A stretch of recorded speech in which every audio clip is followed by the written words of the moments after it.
Hi, I'm Carlisle, and this is the Carlisle Hashem Show. And today we're going to be talking about reefs, a very exciting topic in the restoration of the bay and the restoration of oysters. And with me today are Stephanie Westby from NOAA, the National Oceanic Atmospheric Administration, Annapolis office, and Eric Weisberger, who is with the Maryland Department of Natural Resources. Collectively, we are trying to restore oysters particularly on three creeks local here on the eastern shore. One is Harris Creek off of the Choptank River, the Tredevan River also off of the Choptank River, and then just south of that, the Little Choptank River.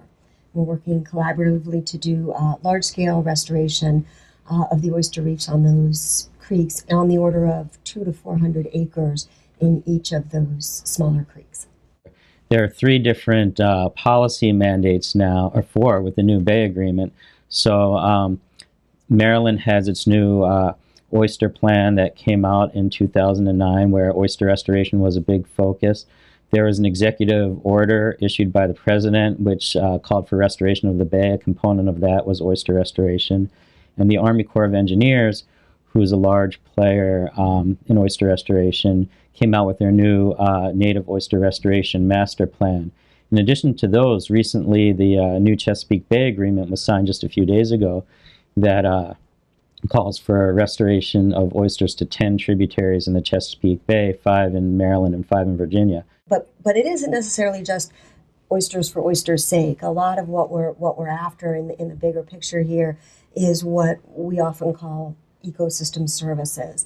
And what I mean by that is when you have an oyster in the water, the fact that it builds a reef that lives communally with the other oysters, and together they build a reef just like a coral reef. And that physical reef structure provides a lot of habitat for other species of fish and crabs. There are some species of fish who need that hard habitat to lay their eggs. They need it for hiding places. Their forage food grows mostly on that hard shell. So it provides that great habitat for other species.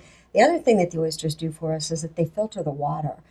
People may have heard this statistic that a single oyster can filter up to 50 gallons of water. Oyster's placed in the right location and thrives and builds that reef, it can have a positive impact on the water quality. It can pull some sediment out of the water column down to where it's no longer making the water cloudy, and it can actually help remove nitrogen from the water column. Nitrogen is one of those things in the water that oftentimes leads to algae blooms, which we've heard so much about, which in turn lead to lack of oxygen in the water. So we need to find the hard bottom. We need to work in areas that have good salinity, which is the right amount of salt in the water. And oysters, like all fish and like people, need oxygen to breathe. And unfortunately, there are a lot of areas in the Chesapeake Bay, particularly in the deeper waters, where there's no oxygen in the middle of the summer. And unlike other fish, an oyster can't just swim out of the way when there's no oxygen in a particular area and go to someplace else. It's stuck there. Wow. So we have to be really careful to build these reefs in areas where they're not likely to get those low oxygen events, particularly in the summertime. Our permits limit us to building oyster reefs that are only a foot high. And that's because the bay is used by many people, not just people wanting to restore oysters. There's a lot of boat traffic all over the bay. It might be helpful to build a reef that's 5 feet high, but that substantially changes the bottom topography. And if you're coming along in your boat, you don't want to ram into a 5-foot tall oyster reef. One place that they're really likely to be found is on the edges of channels, right where the channel starts dropping off from that edge into the deeper channel. And that flow is really good there, so they get a lot of food, a lot of oxygen. The first thing we do is we go back to the old charts and look, where did oyster reefs used to be? From 1907 to 1912, there was a comprehensive survey of Maryland's oyster reefs. And every reef was marked out on a chart. And we go back to those and we say, well, 100 years ago, where were reefs? Then we go back to those places and we use sonar to map the bottom. Maryland Geological Survey goes out with side scan sonar, which is sort of a coarse look at the bottom to see where is it hard and where will it support reef construction. after Maryland Geological Survey goes out, NOAA comes in and they do a finer scale bottom survey to really pinpoint where we should do reef construction. And we also go out and do population surveys to see how's the oyster population looking there. If it's good, we leave it alone. The last thing we want to do is build a reef on top of a thriving oyster population. So we look at the bottom conditions, we look at the oyster population, and we also look at water quality and make sure the water quality is suitable to support oysters and their growth and reproduction.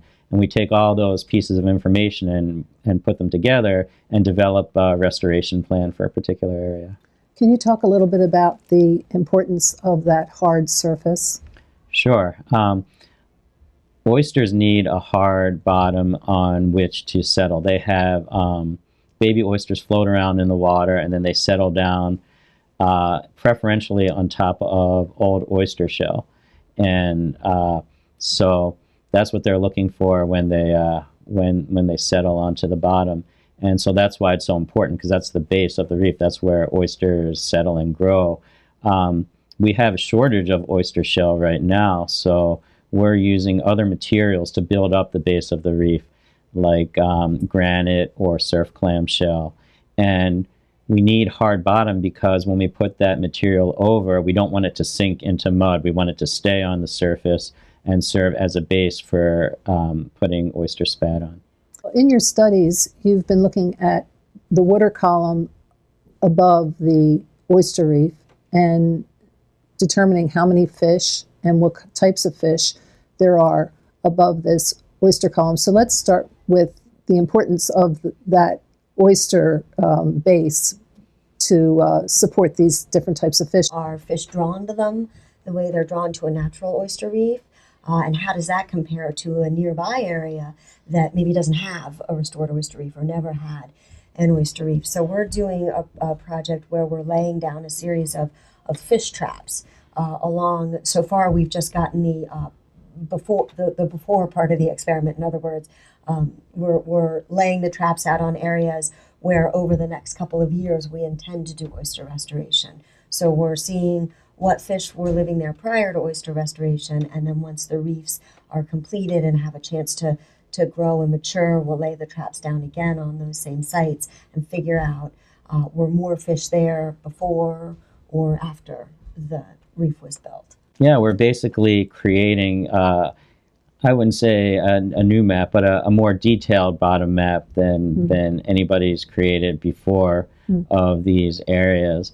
And mapping out the bottom types in the different areas. And it's interesting because it's not homogeneous. Oyster reefs are patchy. If you go to a natural oyster reef, it's not solid oysters all the way across. There are patches of mud and patches of sand interspersed with clumps of oysters.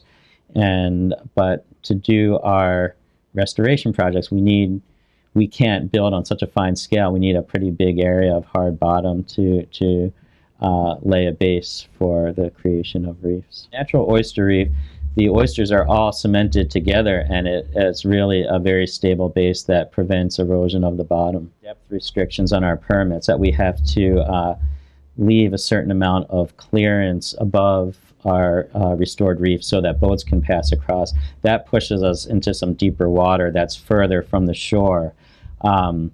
So therefore, we're not getting as much of a shoreline protection benefit as is possible. But the bay is used by many people, and people need to get their boats in and out. So the regulatory agencies have restricted us to those deeper waters for oyster restoration. Part of the process of using science to figure out, the sonars to figure out where the hard bottom is, and then the oyster population survey to figure out where the existing reefs are. That gave us an idea of where the oysters might thrive, but then we wanted to go to the public and find out, well, what is your take on this? How do you use this river, and where do you bring your boats in and out, and where do you anchor, and ask the public if they had any ideas on where we should and shouldn't build, and so we altered our original plan a little bit to accommodate people. There was one community that said we launch our jet skis here, so please keep a clear and open area there so that we wouldn't interfere with that. Another community said that there was a very popular recreational anchorage in the summertime, and they asked us to stay out of there, so we altered accordingly. We don't build any deeper than 20 feet, and that's for to ensure that we have enough oxygen in the water for the oysters. You get these low oxygen zones in the deeper waters, and we don't want to build a reef and plant oysters in a place where they're likely to experience low oxygen and are going to die. So we, on the low end, we're restricted by oxygen. On the upper end, we're restricted by boat passage. Actually, is not so bad, because if you look at where reefs were found historically in Maryland, it's on the edges of channels, a lot of them. So, that area is encompassed by our by the depth range we're allowed to work in. When you map out the things that you want to accomplish with your work, the shoreline, another one was filtering, having better water quality, and that the water quality, if you better that, is going to better the human population, the citizens here on the Eastern Shore. Habitat, water quality. One of the things that we'd like to see is an increase in the amount of oysters outside of our restoration areas that would help support the commercial fishery. So the oyster larvae that are produced travel a long ways, and they travel outside of our restoration areas, so they could benefit areas that are open to commercial fishing.